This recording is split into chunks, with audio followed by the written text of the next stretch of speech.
राष्ट्रवादीच्या मंत्र्यांना खातेवाटप झालं, मात्र राज्य मंत्रिमंडळाचा पुढचा विस्तार अद्यापही झालेला नाही आणि त्यामुळे इच्छुकांचा हिरमोड झालेला आहे।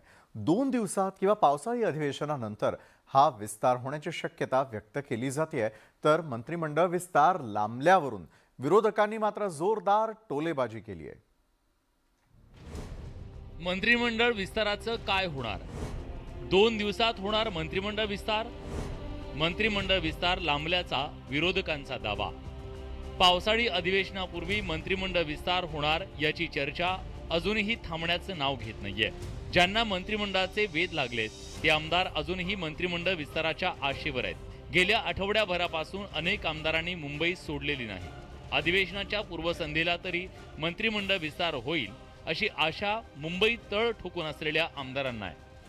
अडचणी आहेत। आता आम्ही दोघे होतो, तिसरे आलेले आहेत, त्यांना बरोबर घेऊन विचारविनिमय चालू आहे आणि झालं तर 17 तारखेच्या आत पण मंत्रिमंडळ विस्तार होईल, अन्यथा विस्तार हे झाल्याच्या नंतर पण होईल अधिवेशन झाल्यावर। तर बघूया, आता आम्ही साहेबांना विचारू।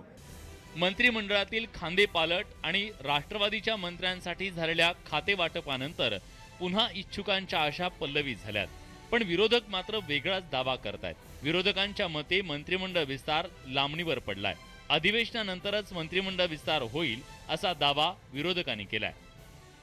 आम्ही वारंवार सांगतो की मंत्रिमंडळाचा विस्तार होणार नाही। खाते वाटप करता करता नाकी नऊ आलेले आहे, 10-12 दिवस गेलेले आहे।